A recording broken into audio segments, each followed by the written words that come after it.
guys, it's Simmy, and this is Wrestling Unlimited, as we are here on the 12th of April, 2021, to talk about everything that went down tonight on Monday Night Raw, the Raw after WrestleMania. And I'm going to say, because if you watch this show, you most likely felt the same way I did. Just felt like another episode of Raw, and kind of on the lower side of Raws as well. Like, not even that great of an episode of Raw. Like, it's the Raw after WrestleMania, and we got two surprises. One wasn't even a surprise. We got the Viking Raiders back. Great to see Eric and Ivar back together. But then we got Charlotte Flair. That was supposed to be our other Raw after WrestleMania big moment return. Bullshit. So stupid. But with that, I want to say thank you for joining me here. Twitch.tv/PWU Unlimited, YouTube.com/Pro Wrestling Unlimited. Remember, if you are watching here on Twitch, you can help us out a couple of different ways by either, hitting that donate button down below or donating Twitch bits in the live stream. Also, if you're watching on Twitch, you can subscribe to the channel one of two different ways. You can subscribe either with a tiered subscription, or you can subscribe with Amazon Prime for free, because if you already have Amazon Prime, if you're already paying them for Prime Video, or if you're already paying them for that Prime shipping, well, then you get one free subscription to any Twitch channel you want to subscribe to throughout the month, and I'd greatly appreciate it if you, subscribe to us right here, Pro Wrestling Unlimited. Also, remember, on the flip side of things, if you're watching on YouTube, you can help us out in the live chat with either a super chat or a super sticker donation. Also, remember that you can sign up to the channel and become a channel member to get early access to videos like one Nick and I did today. We're bringing back the PW Unlimited podcast, and we did our first episode back, but it's up for Patreon members and YouTube member subscribers only right now. So we're working out the kinks on it. So we thought, why we worked out the kinks on what we want to do, we would give it to you guys who are helping us the most, the people that are backing us either on Patreon or here on YouTube as a channel member. Eventually, it will go out to everybody else to see. But as we, I guess you could say, work out the kinks, we're going to keep it to those people for now. And you may ask, well, how do I sign up on Patreon? Well, it's easy. Patreon.com/PW Unlimited. I think Nick is going to try and take a little more of a lead over in that direction with content and stuff. I've got some stuff in the pipeline as well. So that should be really fun, as we feel like we really want to give you guys more content, but we also need help from you guys to allow us to do more content. The more you guys can help us out, whether that is sharing our videos, sharing the Patreon, or even helping us out monetarily over on Patreon, then we can create even more content. And as you guys keep asking, where's Nick? Well, this is a way to get Nick back in, to get more Nick, to get Nick to do more. But with that, we got Monday Night Raw to talk about, ladies and gentlemen, and not that good episode of Monday Night Raw either. The Raw kicks off. We get footage of earlier in today when Bobby Lashley and MVP arrived to the building, and they were greeted by a couple of different wrestlers like, congratulations, and then Riddle shows up on the scooter. And Lashley noted that Riddle got beat up by Sheamus last night. Lashley said he was only here to address the fans. Riddle starts rambling on about how Lashley claimed to be giving out opportunities. Lashley was getting annoyed and shoved Riddle down. Lashley said there were winners and there were losers, and he was going to show Riddle the difference between that tonight. We then get introduced to our new Raw commentary team, Adnan Virk, Corey Graves, and Byron Saxton. Virk said tonight would be a thrill of a lifetime. And I saw a lot of people complaining about Adnan Virk and how he doesn't know some of the things and how he sounded too scripted and wooden and stuff. And it's like, hey, give him time. He's still learning. I don't know if he's ever really done major commentary. He worked for ESPN. He's worked for the MLB Network. He's worked for Sportsnet in Canada. But to be honest, I don't think he's ever done play-by-play commentary. And if he has, it's very, very limited. So he's got some learning to do. So I say we give him some time before we really start crapping on him too much. As we get going in here. They let us know some things we're going to see tonight, like, well, a new episode of the Firefly Funhouse, and the Raw Women's title will be on the line when Rhea Ripley defends against Asuka in a WrestleMania rematch. So going forward, we had Bobby Lashley against Riddle. Match went about 10.5 minutes, and it was just Bobby Lashley beating the ever-loving piss out of Riddle for 90% of this match. 90% of this match. Not even much to really talk about here, because it's just Riddle got beat down at ringside. Riddle got beat down in the ring. Riddle got beat down again at ringside. At one point, the referee tried to intervene, and Bobby Lashley wasn't having it. Lashley at one point continued beating down Riddle, and the announcers wondered how much Riddle would be able to take. Riddle did at one point make a comeback, hit some strikes, some kicks, and took down Lashley with a knee strike. A little hard-looking knee strike, but, however, he missed a floating bro. Lashley put him in the hurt lock and picked up the victory. Who'd Riddle piss off? Unless, so the question would be, who did Riddle piss off to get his ass beat on Raw this bad? Unless this is something WWE sometimes does when you're getting shifted brands. If we are getting a superstar shakeup, maybe we can see Riddle going to SmackDown. So what they do is put somebody over huge on Monday Night Raw in a decisive victory, and then they move over to SmackDown. We're supposed to just forget all that.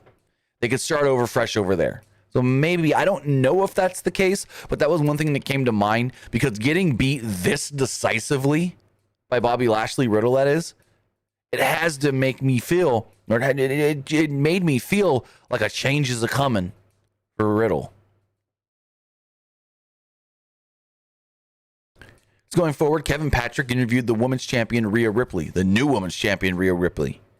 She said that she had enough self-confidence to challenge Asuka on her first night on Monday Night Raw and beat her, as Asuka was one of the best champions there's ever been, and she beat her at WrestleMania. She said that her reign was the, quote, brutal world order. So stupid. Why do we got to make NWO puns for people now? Instead of the new world order, she's the brutal world order. So cheesy, so stupid, so hokey. She said that she'd be ready for Asuka tonight.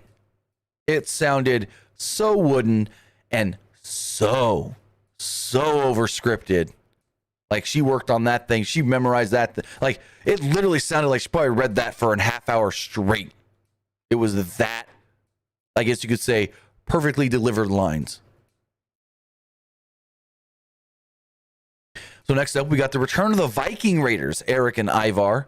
We had heard that Ivar was backstage at WrestleMania. Eric's been around, but usually just in the 24/7 stuff, even if at all. They took on Cedric Alexander and Shelton Benjamin in a 3.5 to 6 minute match.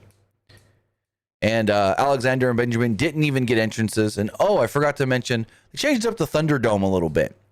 So with the new look to the Thunderdome, the top canopy area is still there above the ring, but now the screens with the fans wrap all the way around up to the top of the stage where the wrestlers come out, and the stage is different as well. It's just like, it kind of makes me feel like 2019 Raw stage, where it's the half pipe, but this is just a straight wall kind of deal. And then you've got the fans right up there at the stage. Pretty cool. I think it was all right. I mean, we were due for a change anyways, so why not? Early on, Benjamin hit Eric with a knee strike, allowing him and Alexander to take control.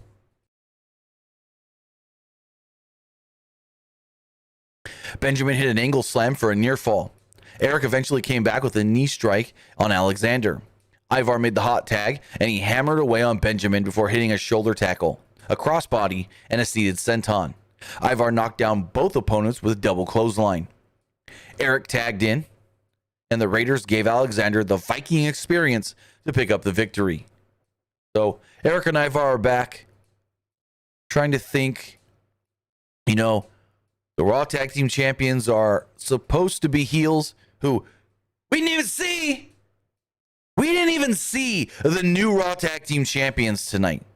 I'm trying to think. Eric and Ivar, baby faces, tag champs, heels, Cool, that'd be a fun match once Eric and Ivar gets a couple wins under their belt. But if we're not even going to see the Raw Tag Team Champions on the show, then what? Why change the titles? They're not even supposed to be on Raw Talk. Yeah, we didn't see Sheamus tonight either, the new United States champion, but at least they put the bloke on Raw Talk. AJ and Omos didn't even get the Raw Talk treatment. It was just like, oh, you guys want a Mania? Okay, we'll see when we use you eventually. Like, fuck. Mother fuck.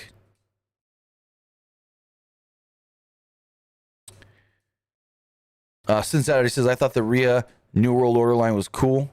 I thought it was a good catchphrase. No, it's not, because it's not original. Not at all. I know it's your opinion. You're entitled to your own opinion, but that was just so stupid because it's not original. The brutal world order. How is that something original? I guess nobody's ever said it before, so it's new. No, fuck that. And I mean, if you like it, you like it. Cool. That's your opinion. But I thought it was just dumb, stupid, hokey. And what was the other word I used? Dumb, stupid, hokey. And that might have been it. But yeah, no.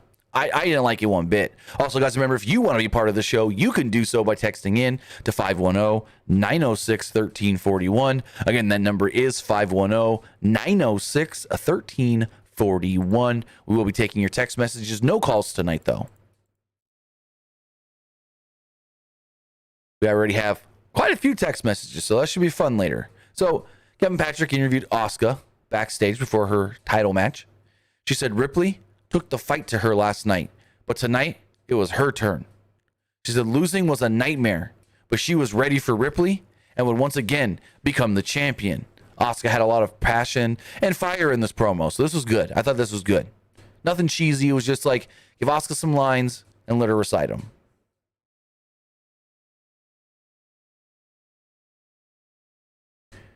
Going forward, they told us after Asuka's promo, next Raw Women's title match. But then we come back and here comes Charlotte Flair. Charlotte Flair enters, and Verk mentioned that there were rumors she wasn't happy of being left out of WrestleMania. I didn't hear any rumors. All I heard a rumor is that they thought she was pregnant. They told her she can't wrestle because she's pregnant. And then when they found out she wasn't, they didn't book her. So Charlotte got up on the apron and she's yelling at somebody, rope, get the rope for me now. And stupid fucking Vert goes, I think she's yelling at me. I better go over there. And so the camera guy pulls the rope down for her so she can get in the ring. So Charlotte said she wasn't welcome at WrestleMania. Wasn't welcome at WrestleMania? Okay. She said people told her that it's not a big deal to miss one because you've already been on 5. She said it was unacceptable that she wasn't included.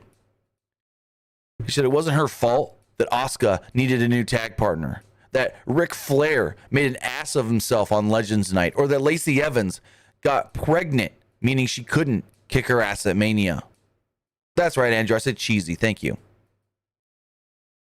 Charlotte noted that she challenged Asuka for the Raw Women's Championship, but Asuka never responded. She said Rhea then took the advantage and weaseled her way in. Where have we heard that before? She called Rhea Ripley a snake, and Charlotte claimed that everybody in the division was jumping for joy that she wasn't at WrestleMania. She said, you've got women like Rhea Ripley, Lana, Naomi, Tamina, Natalia. She named every woman that wrestled at WrestleMania and goes, I'm better than all of them. And Karma's a bitch, and I'm that bitch. She said she wasn't going to apologize for being that damn good, and we should be bowing down to the 13-time women's champion. She says she demanded respect and told Ripley and Asuka to enjoy their match that she should be in. She then dropped the mic. Okay. So then we get a 12-minute match with no finish.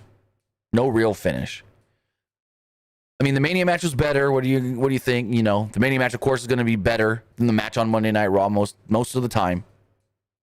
Not really too much to talk about here. At one point early on, Asuka hit some kicks, a flying drop kick and a German suplex before running hip attack, roundhouse kick, and a sliding knee for a 2. There was a messy spot or two in a row.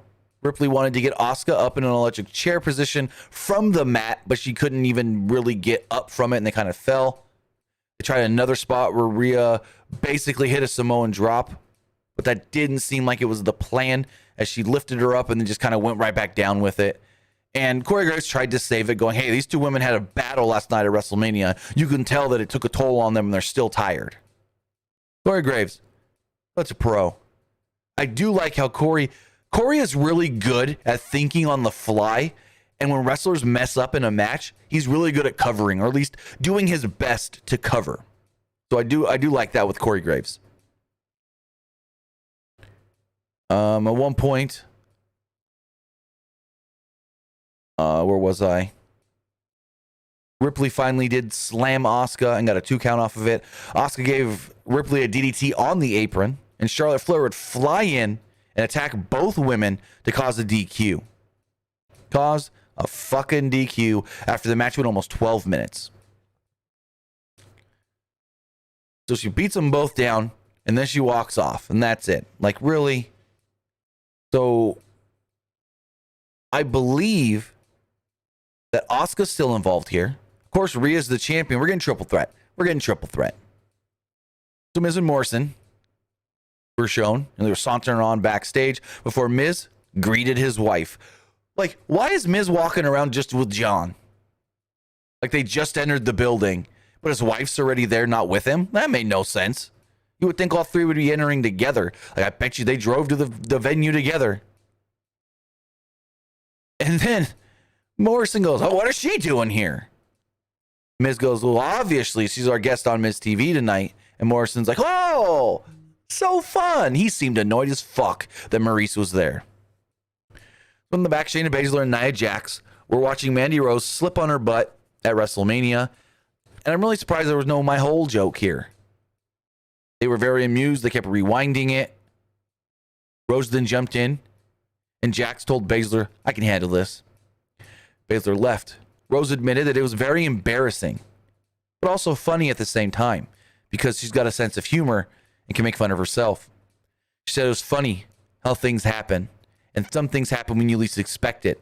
She would then slap Nia before Dana Brooke would also run in, and the two would try to attack Nia. They pushed her into some boxes, and then they ran away.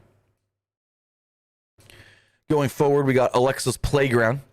Apparently, Alexa's not with the Fiend anymore, but she's still the She-Fiend. I don't know. I honestly don't know what's going on. I think now, honestly, she's supposed to be more powerful than the Fiend.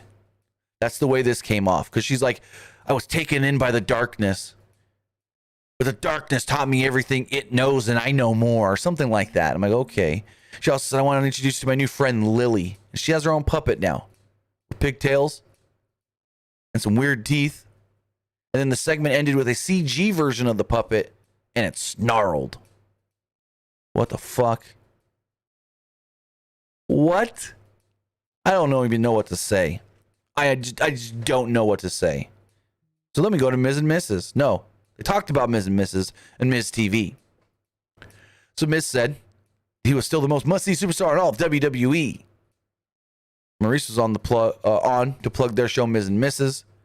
Morrison thought, hey, let's do a spinoff. Miz, Maurice, and Morrison. And they're like, what? It's like, Like, nah, that's not a good idea. He's like, but you're on the show tonight, so don't worry about it. Miz then said that Bad Bunny was made into a star, all because of him.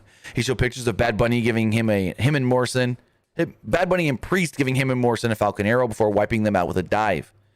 Miz said Bad Bunny would have been a flop if it wasn't for him. Then out would come Damian Priest. Gosh darn it, this isn't over.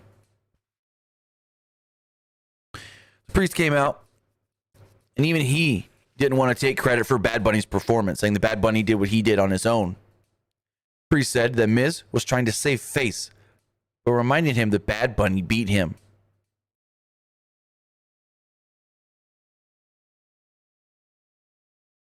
Miz reminded Priest of his past at WrestleMania, though. Miz challenged him to a match, right as Morrison said, I was going to challenge him to a match. And Miz was like, well, I said it first. And Morrison's like, but I already had the idea. And then Maurice is like, why are you guys arguing? How about you just both fight him? And Priest goes, before you guys say anything, let's just do it. You both want to fight me. You're going to challenge me to a handicap match. I accept. So we did get a 2-on-1 handicap match, Miz and Morrison against Damian Priest. So Miz and Morrison wore their street clothes because they said they weren't ready to wrestle. Priest gave Morrison his finisher, but Miz tagged himself in. Miz tried hitting the skull-crushing finale, but Priest blocked it and went to hit the lights. But Maurice saved Miz by grabbing his foot. Priest ripped Miz's pants, so he was nothing more than his underwear. Comedy spot. Maurice got on the apron, so Priest politely asked her to get down. Miz used this opportunity to schoolboy Damian Priest and pick up the victory. After the match, Miz tripped over his own pants at ringside. Maurice tried to stand in front of him so no one can see her husband with his pants down. I have no clue what this was supposed to be. The whole pants down thing almost seemed like it was an accident, the way Miz was playing it off. But because the way Miz was playing it off and Maurice was like standing in front of him did not seem planned. It seemed like they were like, oh crap, your pants fell off. Yeah, let me, because like Maurice was trying to stand in front of him, but Miz almost wasn't letting her because he wanted to still be yelling at Damian Priest. So I don't know. But then we got probably the worst thing on the show. Nia Jax and Shayna Baszler against Mandy Rose and Dana Brooke, and this is all about women being clumsy, more specifically Nia Jax being clumsy. And I'm just gonna say it right now, when you're in there with an opportunity against the champions, regardless if it's a title match, non-title match, you're getting your ass beat, or it's a 50-50 at the moment, why just say fuck it, this doesn't matter? Like, this made no sense. Basically, every time Nia would try to do something, it had like 3 times, she would slip. Finally, at the end, she went to get on the apron from the ringside area in front of the announce table, and she slipped. Smacked her chest area or whatever on the apron, and Mandy Rose and Dana Brooke start laughing. She jumps into the ring. Mandy Rose and Dana Brooke run out of the ring and up the ramp, and Nia's yelling, get back in here, get back in here. The rest starts counting, and Dana tells Mandy, it isn't worth it. Don't worry about it. It's not worth it. It's not worth it. Don't worry about it. And they just leave and get counted out intentionally. What? If you're in there with the champions, regardless if you're getting your ass beat, regardless if you're in control, you take that opportunity. You may win, you may lose, but you do your best to try to win and say, hey, I just won a non-title match. Now give me a title match. Not, it ain't worth it. It's not worth it right now. We'll just leave. We'll take the loss. If Mandy Rose and Dana Brooke try to go for the tag titles, God help me. This just too dumb for me to even try to fathom where this is going. First it was my hole, and now it's Mandy Rose can't walk down the ramp, which it wasn't her fault, it was wet. And so Nia's the goof clumsy one? You've gotta be fucking kidding me. It's just so dumb. Dumb. Extremely dumb. We got a recap of Lashley retaining the title over Drew night 1 WrestleMania. And then they told us that Bobby Lashley was going to come out next to address the WWE Universe. And I go, that makes no sense. How the fuck is he going to come out after he already had a match? Shouldn't you come out before your match and talk? Well, he didn't come out. We actually didn't see Lashley again. MVP came out instead. MVP was in the ring all alone, and he explained why Lashley wasn't here. So felt that Lashley was disrespected and didn't want to experience any more foolishness. He put McIntyre over as a warrior. And however, he said he took his eyes off the prize. He took his eyes off the prize for a minute, and MVP was able to distract him before Lashley was able to win the title or successfully retain the title at WrestleMania.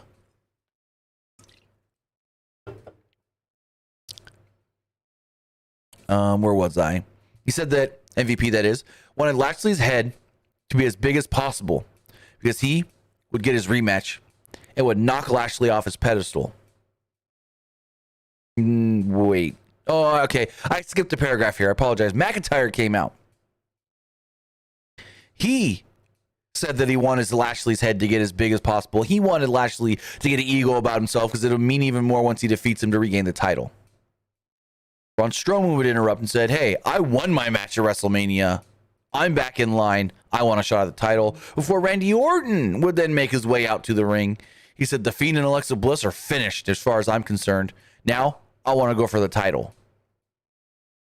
Adam Pearce will then come out and go, you've all made great points why you should be challenging for the title. So how about this? A triple threat match where the three of you will fight and the winner will challenge Bobby Lashley at WrestleMania Backlash. Still no explanation why it's called that, for the championship. Also, Braun got a pretty nasty black eye from that Shane match. But regardless, the winner of this triple threat will challenge Bobby Lashley for the title. So Elias and Jackson Riker would come out to the ring. Elias said that he had the song dedicated to Shane McMahon. Elias tried playing, but every time he'd strum his guitar, you'd hear. He tried to strum it again. Finally told the sound guy, "Hey, quit messing with this. We need to get this, song in." So he tries one more time in here. And that would come the New Day. So it was the New Day pranking him. We assume that's what it was. Kofi Kingston got on the mic and said that they shouldn't be apologizing to Shane. They should be apologizing to the rest of the tag team division for getting their asses whooped by one man at WrestleMania. And Elias goes, wait, ain't that what happened to you two against Omos? And you lost the titles? Kingston then made some DMX reference. So the New Day planned on showing them what a real tag team looked like. I like the Elias coming back at him going, oh, Kofi's like, you two got beat down by Braun before the match. And then he goes, well, you two got beat down by Omos, so shut the fuck up. This was a 10-minute match, so not much happened. Kofi did some dives. Woods did some dives early. About 40 seconds in, we went to a break. When the match came back, they were about 4 minutes in. And they didn't show a single thing or even say, hey, this happened during the break or this happened during the break, because that means the first 4 minutes of this match was nothing. At one point, the heels took control and they beat up Woods until Kingston made the hot tag. He took down Elias with some strikes and a leg drop. Excuse me. Woods would tag back in. And he went after Riker on the outside. The New Day followed this up with a daybreak on Elias as they picked up the victory with Woods getting the pin. I mean, it's the right way to go. Kofi and Xavier get the pin. Pick up the victory. Will they challenge for the tag titles again? I don't know. Why don't I know? Because the fucking new champions weren't even on the show. The new champions weren't even on the show tonight. You gotta be straight up kidding me. Orton cut a promo in the back and just said he'd win tonight after he strikes with an RKO. But then got a new Firefly Funhouse that really cemented that Bray is done with Alexa, because he's like, hey, I'm glad to be back here without her. The Rabbit said it would be lonely without her, and Wyatt said that they'd always have each other. Wyatt says that he felt reborn and that everything will be fine because he will return. Smiled and waved, and there we go. So we move on to our main event. It was a triple threat match. For about 11 minutes or so, it was McIntyre, Orton, Strowman. And McIntyre and Orton worked early together, actually, to take on the big man. They suplexed him at one point right in the middle of the ring. However, Strowman popped up and tackled them both. He ran around the ring, but McIntyre smashed him in the face with the steel steps. Remember, triple threat. Doesn't matter. And so the match is getting ready to go. I got to mention this. They had freaking Adnan Virk. So Drew's in the ring. Strowman's in the ring. And Randy Orton comes down and he says something along the lines of, oh, yeah, this is what they call a triple threat match. And, well, it can't be a triple threat match unless there's three guys. So Randy Orton needs to come down here. So this is a triple threat match. And I'm like, well, y'all know what a fucking no one's watching Monday Night Raw without knowing what a triple threat match is. I highly doubt there's a first-time person watching this show that at least doesn't know what triple threat means. Anyways, I thought that was funny. He was trying. At one point, Orton backdropped McIntyre into the announce table, which led to a break 90 seconds into the match.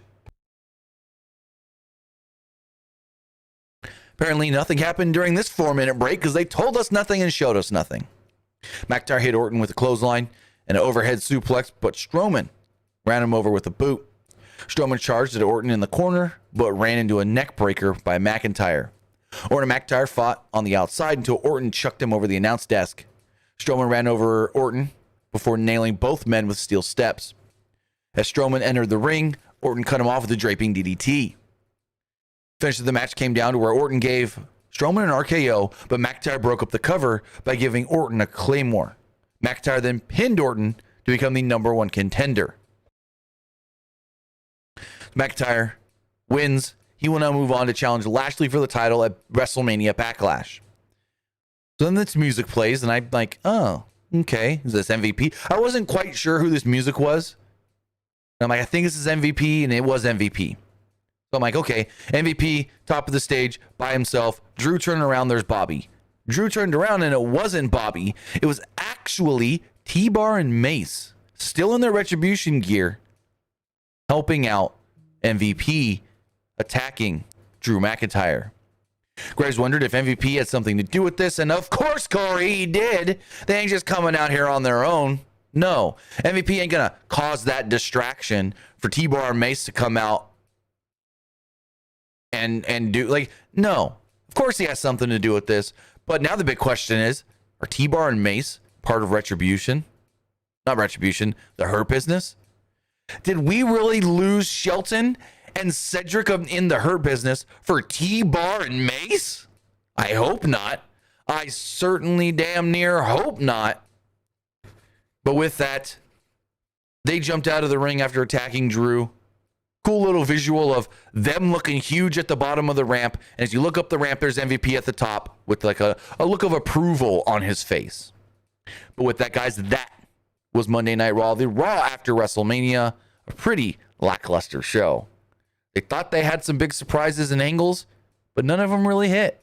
None of them really hit at all, to be completely honest. I do want to say thank you to Broken King Slender in the Twitch chat for the 100-bit donation. He said, very underwhelming Raw after WrestleMania. I would agree 1,000%. But let's check the text messages. And actually, while we check the text messages, we'll get the poll going real fast. Forgot to run the poll. What did you think of tonight's Raw? I liked it. It was all right. I didn't like it. All right, poll's live on Twitch. We have the same poll really fast going on YouTube, and then we'll check on those after we check our text messages.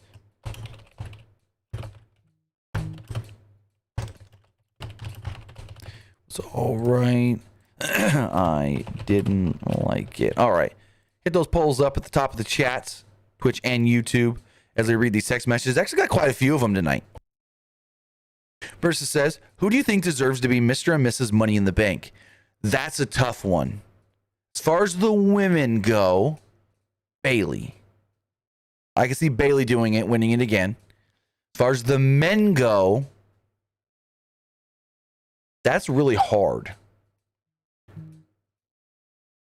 Huh. Man, I honestly don't know for the men. I'm going to think who, as far as the men, should win Money in the Bank. I mean, maybe a returning Keith Lee? Person just says simply, this episode was shit.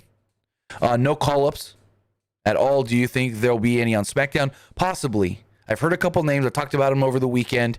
None on Raw. Maybe they're coming to SmackDown. I've heard the name Adam Cole 3 times now over the weekend, if not more. And it was also told to me he's projected to come to the main roster, but he will be on NXT this week. Dan the Man says Cesaro. I can see that if Cesaro doesn't become the next challenger to Roman Reigns. But I do think they're building up Cesaro to become the challenger to Roman Reigns. So if he's going to become the challenger anytime soon, he's not winning Money in the Bank.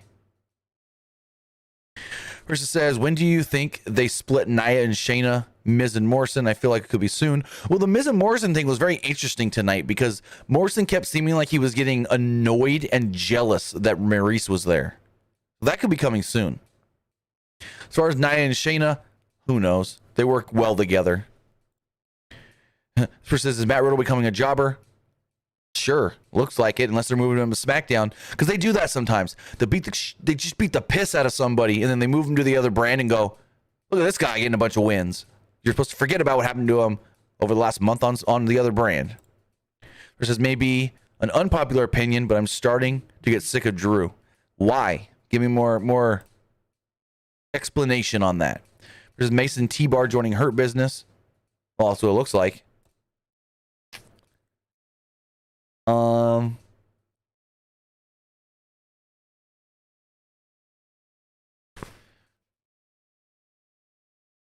I don't even know what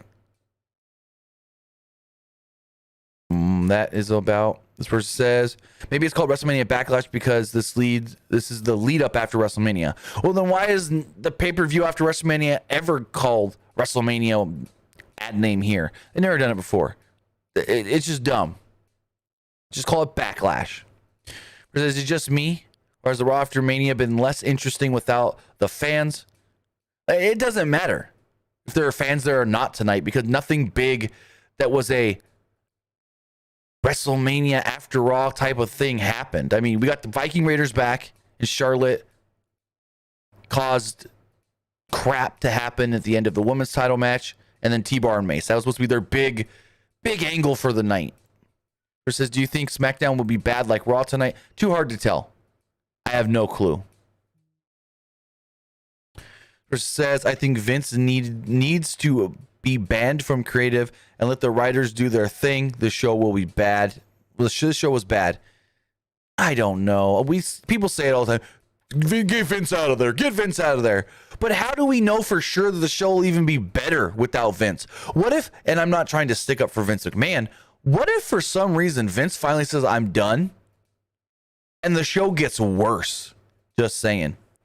Says, do you think a Samoa Joe Keith Lee feud would be interesting as both heavy? Yes, it would. That would be phenomenal. Says, wow, no Raw after Mania call-ups. I mean, we got two returns per se, Charlotte and Ivar. Says, Shelton or Cedric wins Money in the Bank, then they will cash in on Bobby. Ain't happening. Says, will Finn be called up to SmackDown to face Roman Reigns for the Universal Championship that he never lost? That'd be fun. He won't win at all. He'll get his ass beat, but it'd be fun because he's beaten Roman before to earn a shot at the Universal title. And this text message, the last one says, how long till Brock comes back to challenge Bobby? Do you think Heyman switches to Lesnar again? If so, I don't know what Heyman would do if he's still with Roman when Brock comes back. When Brock comes back. But I don't think Brock comes back till we're touring again and we're fans every week. I just don't see it happening. But with that, guys, I want to say thank you for joining me here. Twitch.tv/PW Unlimited, YouTube.com/Pro Wrestling Unlimited. Remember to follow us on social media, Facebook.com/Pro Wrestling ULTD, Instagram by searching for Pro Wrestling Unlimited, and follow us on Twitter at PW Unlimited. Also, remember to follow our Patreon, patreon.com/PW Unlimited, where we're going to be putting there early access content before it does come to YouTube. And remember to follow our website at pwunlimited.co. We will be live again tomorrow night for NXT, so have a great night, and we'll see you tomorrow.